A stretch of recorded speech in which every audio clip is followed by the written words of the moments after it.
Wayethe wena waphakathi silosikhulu sitawuqela sonke sive endlini sihlale phansi sithule silungele uphefumulelwa silo semhlaba sitawukhumbula ke bekunene sinase sithule kahle ingonyama nayisukuma sitawusukuma kuhlonipha sibile sihlale phansi nase yenda umsebenzi wayo silosikhulu kulesikhathi imbangazitha sesicela yona ingonyama uthi sale iphefumulela wona umhlangano bangazitha wayethi unophakathi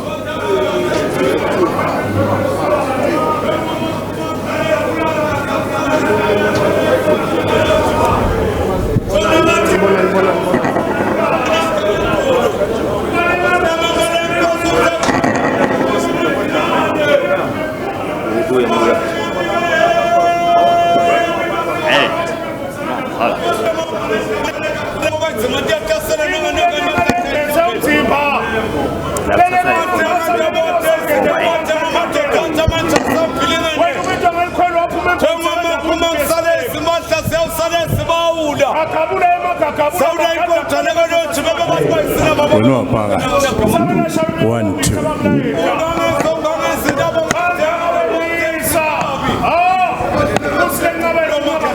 Bayithi wena waphakathi singahlala phansi sive bekunene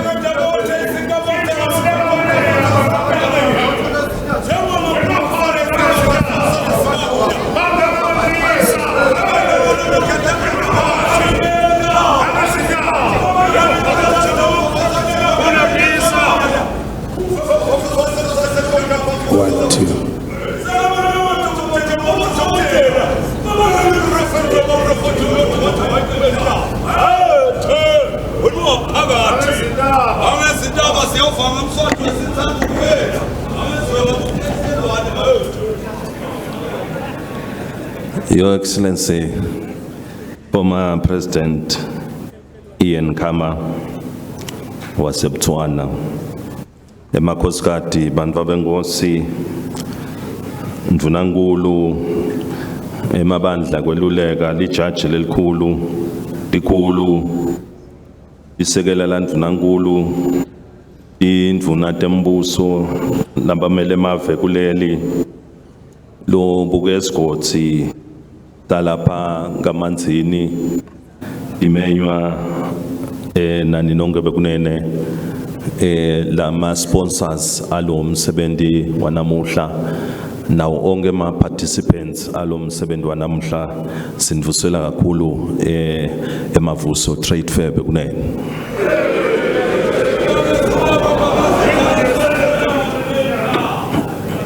Your Excellency, the former President of Botswana, General Ian Khama, Sonkhe S'khatsi, Your Royal Highnesses, Prime Minister, Councillors, Chiefs, the Chief Justice, Deputy Prime Minister, Cabinet Ministers, Excellencies, members of the Diplomatic Corps, Manzini Regional Administrator, distinguished guests, members of the business community, and participants of the Entrepreneur Year of the Award Ceremony, ladies and gentlemen, I greet you all here at Mavuso.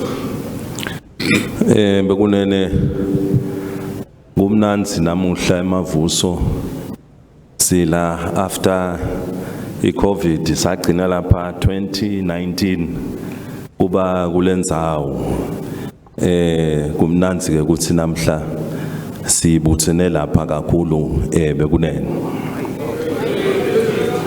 Ladies and gentlemen, it presents to me a great joy and honor to be here today. We were last year, in the year 2019, gathered for such an auspicious event, and by the grace of God, we are back here today.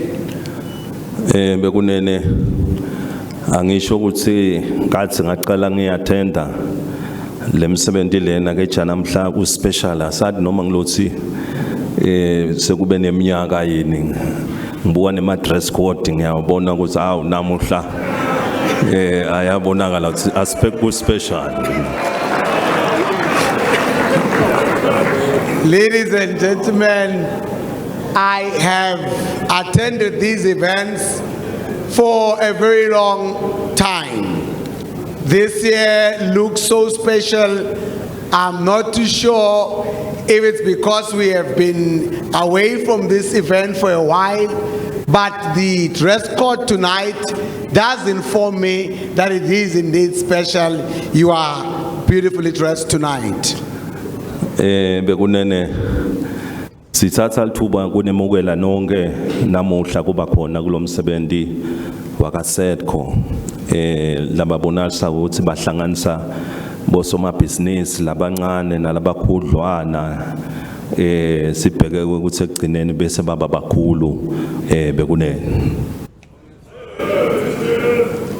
I take this opportunity in welcoming you all to this great event here, hosted by Sedco, our organization that administers the small and medium enterprises, which we are hoping will be great businesses of our kingdom.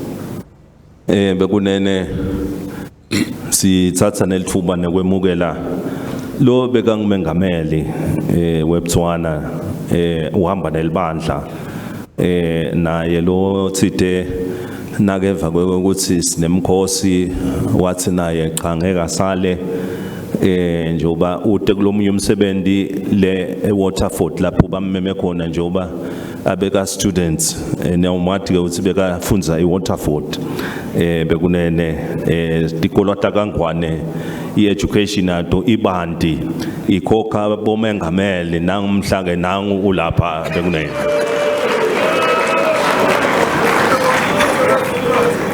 I also take this time in welcoming the former president of Botswana, President Kama, who is here amongst us today. After hearing that we have this event, he took time out of his invite, as he is here in the kingdom, invited by Waterford Gamhlaba School, which goes to show that our education in the kingdom is high in its standard, because it does produce people in the caliber of presidents that rule the world. Bekunene siyathokoza ukuthi former president ulandzela former President Mbeki 2 weeks ago naye bekakhona lapha naye aye Waterford naye ngilesinye student se Waterford lokho ngithi awu bakangwane abachayele tandla ngoba i-education elive ibandi kakhulu bekunene.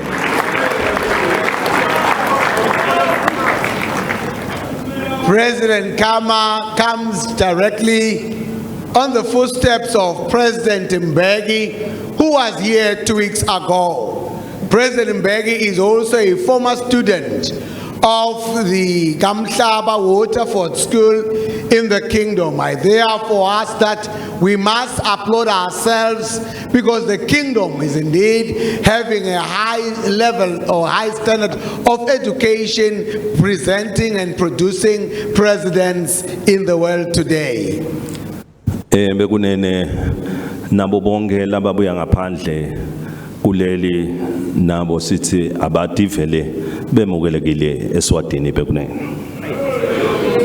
We also welcome all those that are coming from without our borders. Will please feel free tonight. Bekunene lo mncintiswano wanamuhla ulandzelela la khona live liratewe yi-World Bank. Index World Bank la khona is rated as one of the top countries Africa. Yonke 54 countries Africa i-rateile i-World Bank ukuthi live leSwatini nakwendiwe ibhizinisi sihamba embili kakhulu bekunene.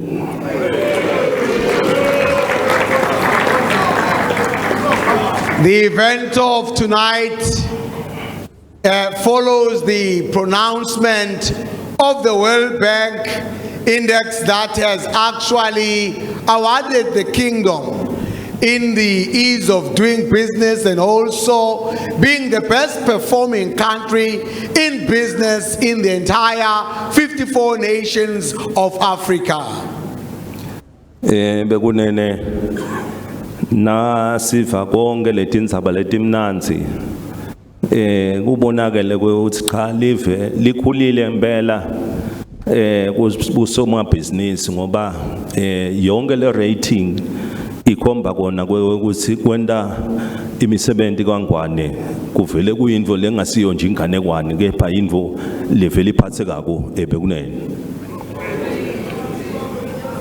Indeed, the award goes to attest to the fact that the kingdom is on a serious mission of developing business in the kingdom.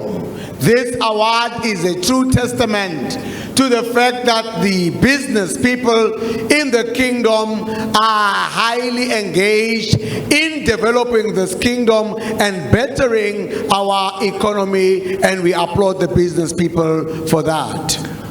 Bekunene pinze na kuma Sedco receipts live leSwatini lonyaka lihambe kwaba kuhle kakhulu regardless ukuthi bekunabo covid nako konke lokho kepha kwabonalisa ukuthi awusisebente kahle ngaphandle nje ukuthi besingichewe sakho phinze nemalini na lesikhwama sesakho sigcinwela kangwane yakhula sibili konke lokho bosoma business labala kangwane labasebentile babambisene neMswati members ukuthi kube impumelelo lenhle bekunene. Above that, ladies and gentlemen, our Sedco performance this year has been outstanding indeed.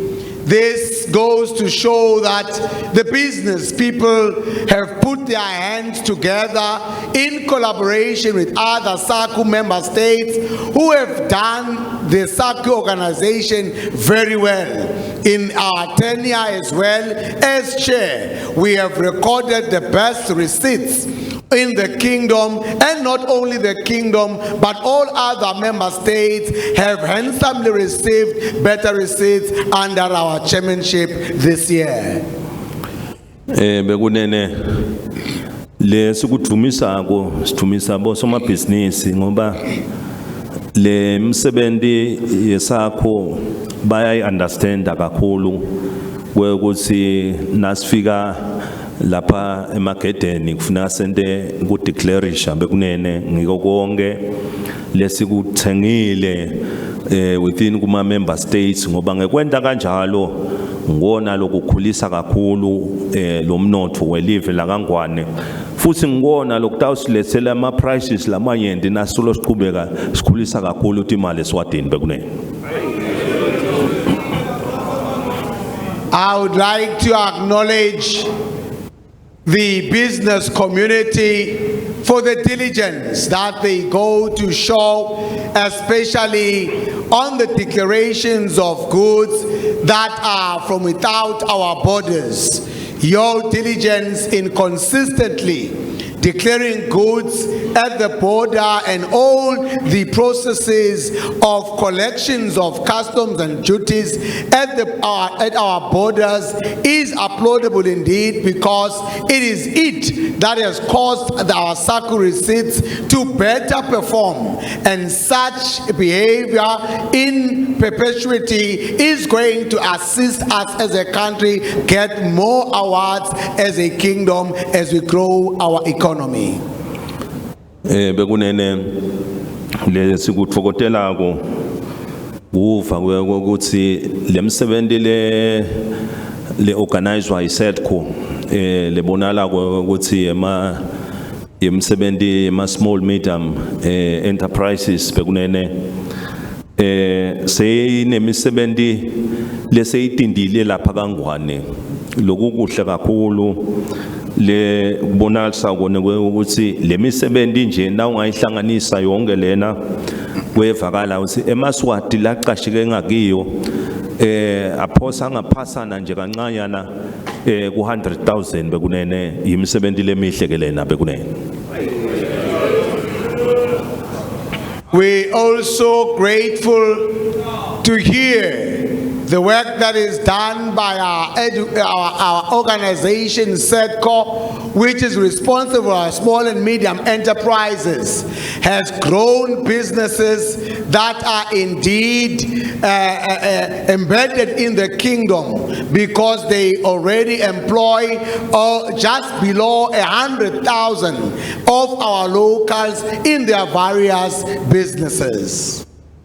Bekunene siyeva ukuthi le misebenzi lena yenda ema turnover labonala ukuthi nawo angaphansi nje ku 95 million emalangeni ngenyanga, lekubonalisa ukuthi ikhicithwa ngema ngiyo imisebenzi le coordinator ngiyo iSedco, ngiyimisebenzi lemihle lena ngoba nawubala imali letingaka utibala ngema millions, kuyabonala ukuthi live liyathuthuka kakhulu ebekunene.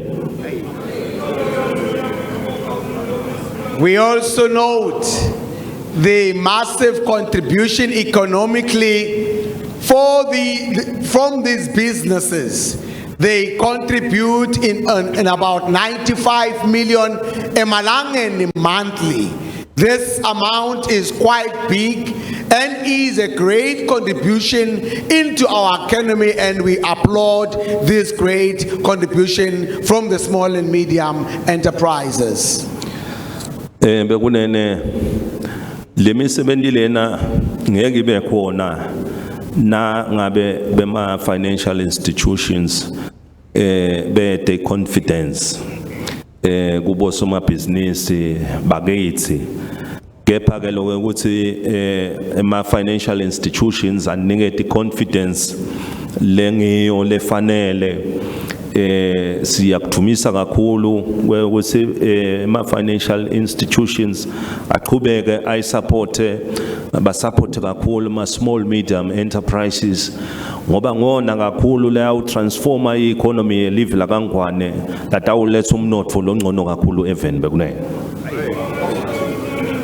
Ladies and gentlemen, this result that we are seeing today would not be achieved had it not been for the confidence that has been shown by our financial institutions, giving the support to our small and medium enterprises. I would like to applaud this support from our financial institutions, because if our small and medium enterprises get such support, our economy will indeed grow and be strong, and also defeat or conquer the unemployment that we have in the kingdom.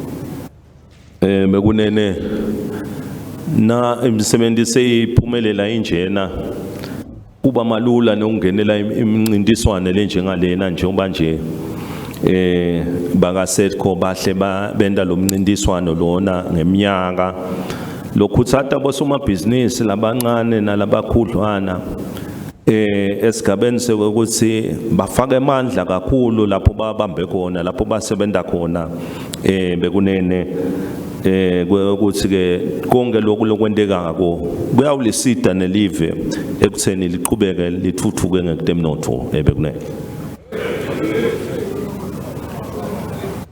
For our businesses to flourish in the way that they here do, I would want to say this is all a result of the support that they continue to get from all the institutions that are involved in prospering our small and medium enterprises in the kingdom.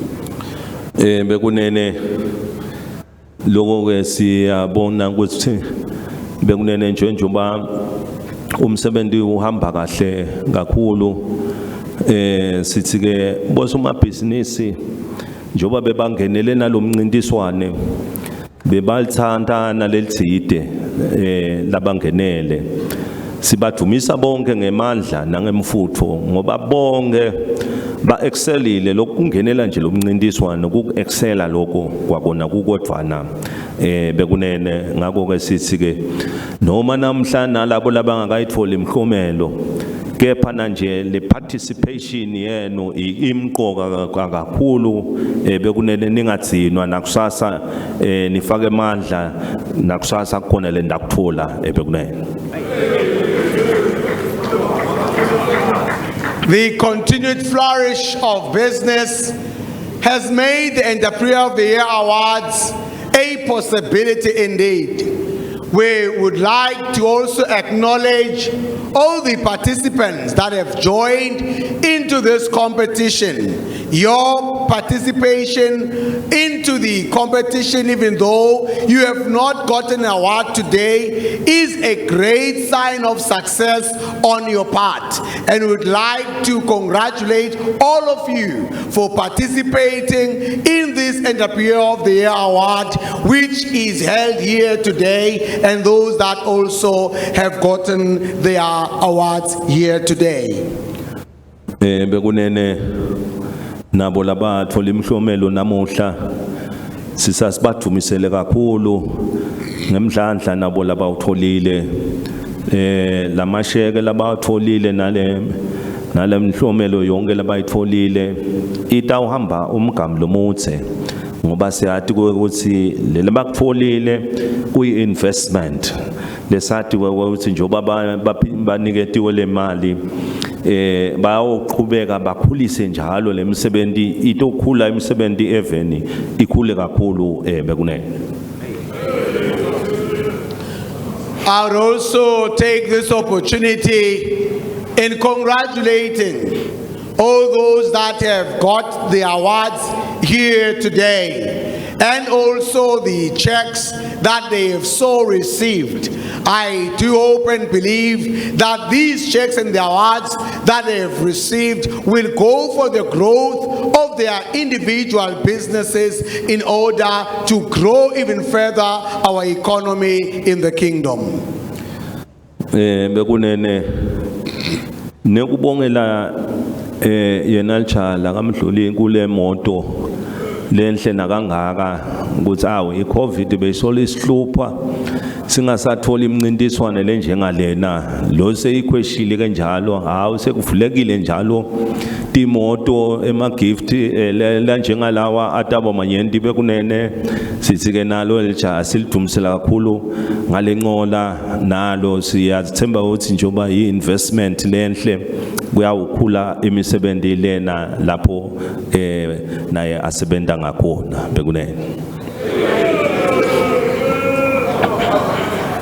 I would also congratulate the overall winner, Mdluli here, who has actually got the award of the car. COVID had prevented us from having this wonderful experience of sharing and gifting of cars to winners who are Entrepreneur of the Year Awards here in the kingdom.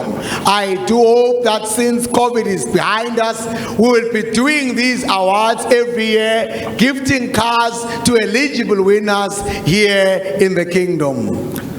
Bekunene na umsebenzi waka Sedco baka Sedco bamodwana abakhona ukubamba uphelele siyathokoza ke kuva ukuthi baka Sedco bayaphuma babambisene nelitiko le commerce baye kubo somabhizinisi lesebakhulile ngemnotho bese kuba nalabatawuthiwa bajikijele esivivaneni njoba nje namuhla umunye wabo bakhulumele lomele iFNB bekunene sithi ke nabo lama sponsors la sponsorship umsebenzi asebenza umsebenzi lomuhle kakhulu bekunene siyawathumisa kakhulu bekunene. Ladies and gentlemen, we acknowledge the fact that Sedco alone cannot host this great event. So Sedco, alongside the ministry, have gone to the approaching of other business who have become anchor sponsors of the Entrepreneur of the Year Awards. Would like to thank the sponsors, as we have had the representative of our sponsors from FNB presenting their statement here today. We want to say thank you to all the sponsors for supporting this great endeavor in the kingdom. Bekunene nambingo uthanzile kwathi ukuthi ngabe ngijabulile ngale 1.5 million. Ngitsite angisale ngisho cha kuhle impela ngijabulile kepha utawuphinza alungise eminyakeni lotako bekunene.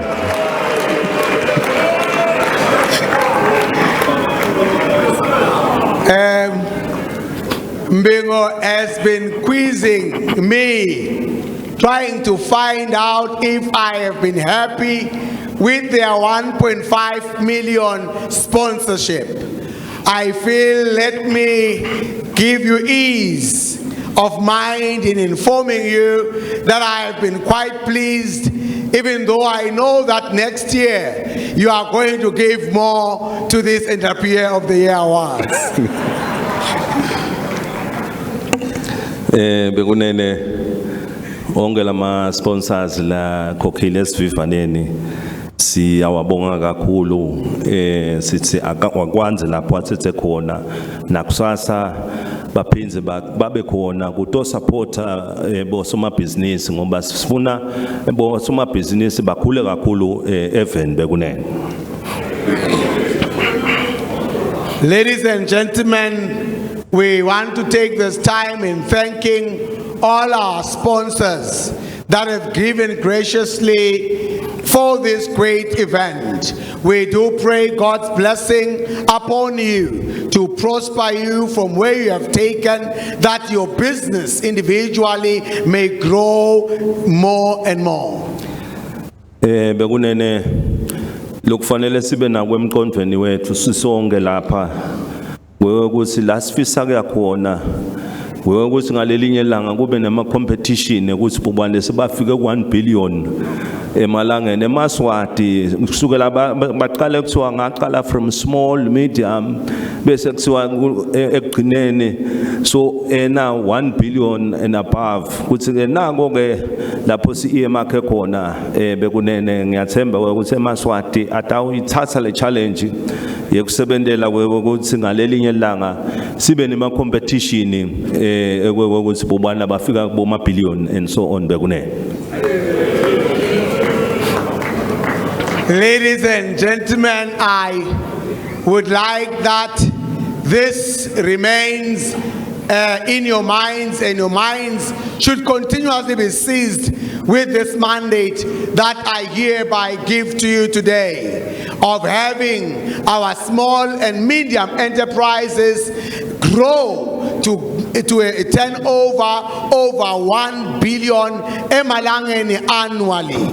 This is a competition that I leave as a challenge to all our local business persons to grow their industries to a turnover over 1 billion emalangeni, and we will have an event where we acknowledge those that have attained 1 billion in their turnover.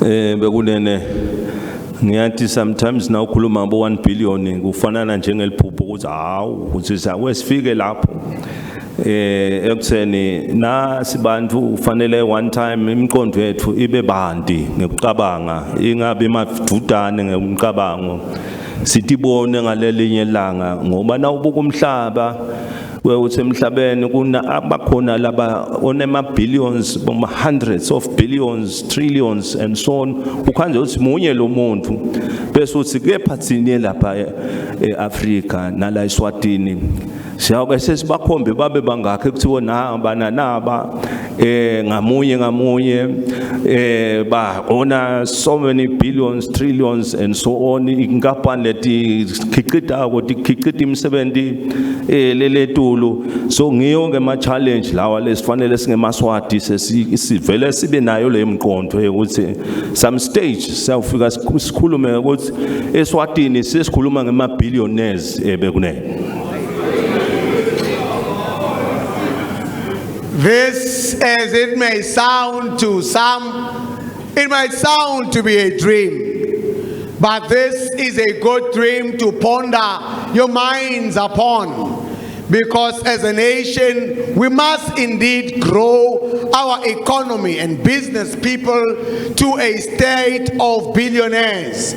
I do hear in other nations of the world, just one individual is called a trillionaire, or he's got a massive empire of multi-billions in their various economies. I do believe that in the kingdom, we can raise such people who will grow their industries to billionaire status. I wait for the day where I will see multi-billionaires in the kingdom, and they should be Yemaswati. Bekunene nangilalela lama billionaires laqhamuke during iCovid. La bekulikhuni khona emhlabeni wonke jikelele ibusiness kude kwekuthi ungayisebenta uyithini. Kepha ngoba bekuba nabo mastermind laba bonalisa ukuthi bahlanganisa imiqondo benta tinto namuhla they are worth billions labo bantu labo from nothing. Kepha namuhla sesikhuluma ngebantu laba ngama billionaires. Kusho ukuthi na umqondo ukhona nako konke neweli kukhona kungaba possible ukuthi sikwende lokho. So ngiyathemba ukuthi singeMswati singayithatha le challenge nathi ukuthi sisupportane singeMswati ukuthi asekuphume ema billions amongst eMswati bekunene. Ladies and gentlemen, during COVID, when all looked dark and gloomy, there are billionaires that were born in that time and season when things were not promising in the world.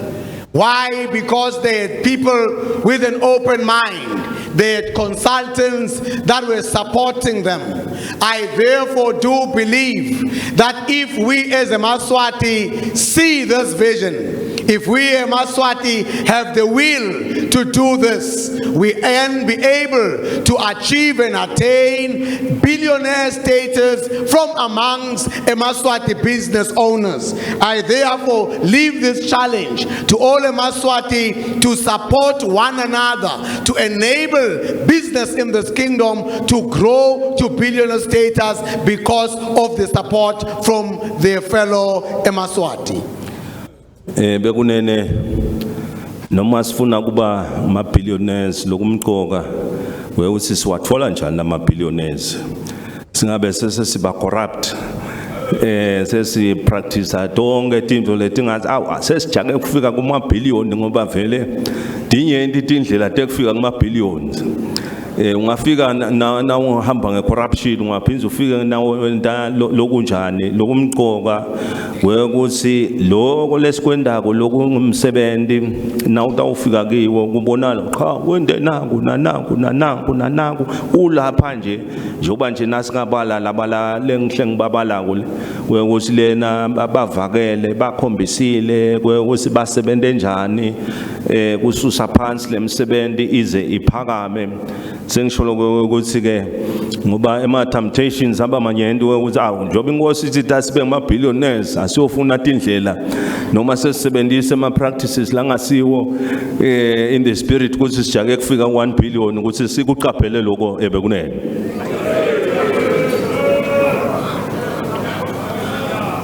The question that begs is, how do we get these billions? Some may say the king has spoken that we must have billionaires. And then they will begin to engage in illicit and corrupt practices in amassing those billions. I therefore urge you to avoid corrupt practices in your pursuit to getting billions into your fold.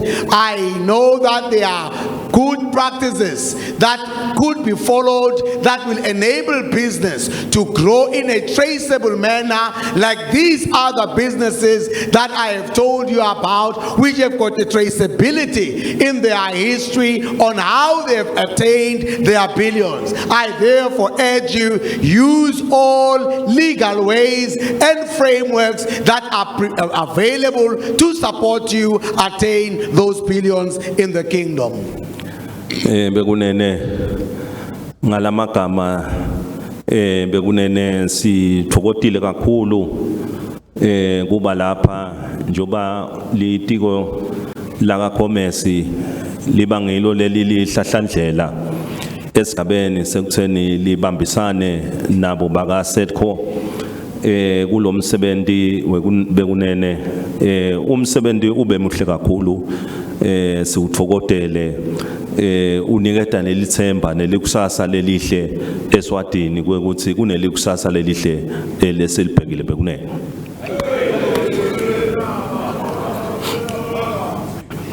At this juncture, I would say it has been a great joy for us to be here today. We are aware that the Ministry of Commerce, leading the Sedco department, always organizes this event that brings about hope. It steers vision in our people in the kingdom. This is a great delight for me to see that there is hope for business in the kingdom. Bekunene sibonga netetfulo lendethulile sifikile kulomsebenzi bekunene nato sithi kwanzela nithethe khona bekunene. I also would like to thank you for the gifts that have been given to us. I pray that God may expand you in your various capacities. Bekunene sekunfisela lisuku loluhle usaqhubeka umsebenzi siyabonga uNkulunkulu asibuse sonke bekunene. I take this time in wishing you all well as the event proceeds today. May the Almighty God bless us all. We're not